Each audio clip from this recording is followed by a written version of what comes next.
sila, anong update dun sa pagiging part mo ng International Music Festival? Yes, International Music Festival. So yan, this is called the Feelin Festival. Itong mangyayari sa December.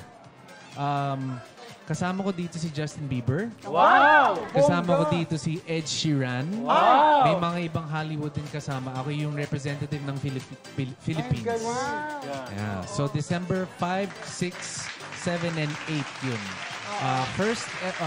First festival will be in Brazil, Bahia. Next one I think will be in India. Then the next one will be in Jamaica. So it's gonna be this thing that will unite all lahat ng bansa. Parang walang color races, walang what's it called? Walang color race, walang basta magsama-sama lahat dahil sa music. So music festival to kakanta lang, hindi competition. Hindi siya competition. Tapos may mga collaboration mangyayari. So, sana makaduet ko si Justin Bieber. Pero same festival kami. Parang same lineup.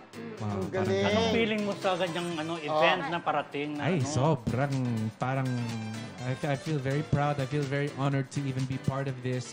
Just to say that I'm in the same festival as Justin Bieber, for me, that's already a big accomplishment. Hindi. Paano ka napili dyan sa International Film Festival? Well, I was very blessed because si Tito Venny Saturno, he introduced me to these people that I did a project with. And right now, meron akong kanta that's airing in London. It's called Give It. It's international. It's called Give It To Me. Kasama ko dito si Kaimira and Dwenji Primero. So Kaimira is a Hong Kong artist. Dwenji. Tama na, Kaimira mo! Kaya ano ba? Sabi, Kaimira na! Kaya ano ba hindi may Kaimira? So reaction. Kaimira, di ba?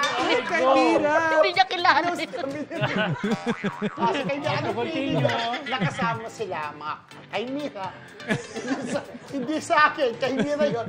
Ano feeling? Nakasama mo sila, Hong Kong artist, singer, di ba? Yes. Actress Kumusta din siya sa... Masaya. Actually, nag-chat din siya. Masaya ako, nakasama ko si Chris Flores. Lagi na nanalo sa Star Awards. Ano ba kaya? For music, ang galing namin. Kasi yung reaction niya nung sabi, ay, Kaimira! Kilala niya pala.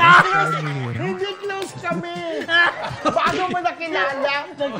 At diba, Hong Kong Superstar, si Jackie Chan. Alam ko. Seryoso ko. Go. Okay, go ahead. Kaimira. Hindi kinakaya ni Chris. Kaimira nga yun. Okay, go. Yes, Chris. Okay, Chris. Tapos. Tapos ano nga?